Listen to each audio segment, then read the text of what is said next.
Assalamualaikum warahmatullahi wabarakatuh. Perkenalkan nama saya Salsabila Putri Amalia dari kelas manajemen H dengan NIM akhiran 324. Saya akan menganalisis dari kegagalan GDID dari tugas bisnis digital. Yang pertama, saya akan menjelaskan latar belakang. Jadi GDID adalah platform e-commerce terkemuka di Indonesia, didirikan pada tahun 2015 oleh DJ.com, perusahaan e-commerce terbesar di Cina dan pengusaha Indonesia. Mereka menawarkan berbagai produk dari brand ternama dengan fokus pada keaslian dan kualitas. Dengan model bisnis 2B2C, JDID mengendalikan seluruh proses dari pengadaan barang hingga mengirimkan kepada konsumen. Namun meskipun awalnya menjanjikan, JDID mengalami kegagalan dalam menghadapi persaingan di pasar e-commerce Indonesia. Selanjutnya adalah peringkat e-commerce Indonesia pada tahun 2022. Jadi pada tahun 2022, JDID termasuk dalam 8 besar. Namun tampaknya JDID tidak bisa bertahan dengan makin banyaknya e-commerce yang bermunculan dengan konsep yang sama. Hingga pada akhirnya memilih menutup layanannya secara permanen di tanah air. Lalu pada tahun 2023 mengumumkan dari pasar e-commerce di Indonesia bahwa akan berhenti beroperasi pada 31 Maret 2023. Selanjutnya adalah faktor kegagalan GDID. Yang pertama adalah mode bisnis B2C yang berat aset.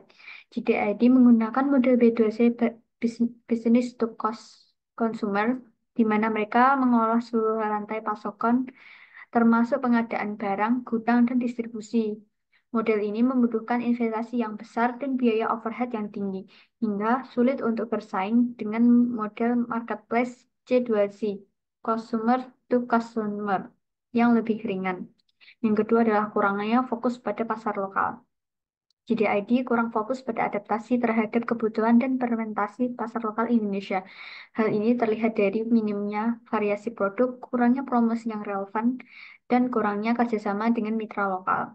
Yang ketiga adalah persaingan ketat dari pemain lokal. JDID harus bersaing dengan pemain lokal seperti Tokopedia, Shopee, yang sudah memiliki bisnis lapangan yang besar dan strategis yang lebih adaptif.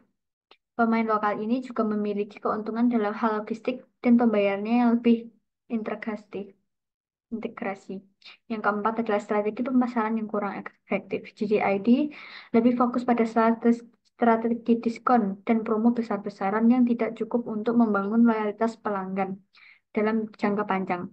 Mereka kurang berprestasi dan membangun brand awareness dan engagement dan konsumen. Selanjutnya, Selanjutnya adalah solusi yang dapat dilakukan oleh GDID. Yang pertama adalah pengolahan keuangan. GDID perlu mengolah keuangan bisnis dengan lebih efisien dan menggunakan aplikasi keuangan yang komplit seperti Afsira, Flip, dan Moka. Aplikasi ini dapat membantu dalam manajemen inflasi, transfer uang, pengelolaan transaksi, dan pengolahan inventaris. Yang kedua adalah manajemen beban. DJAD perlu mengurangi beban biaya seperti biaya penyimpanan barang, biaya pengeluaran, dan biaya pemasaran. Manajemen beban dapat membantu dalam mengoptimalkan probabilitas dan meningkatkan daya saing. Yang ketiga adalah loyalitas pelanggan. GDID perlu membangun loyalitas pelanggan dengan program loyalty reward dan mengapresiasi pelanggan melalui pendekatan personal. Yang keempat adalah pengelolaan keuangan. Yang kelima adalah inovasi dan teknologi. Yang keenam adalah pemasaran digital. Yang ketujuh adalah kerjasama dan partisipasi.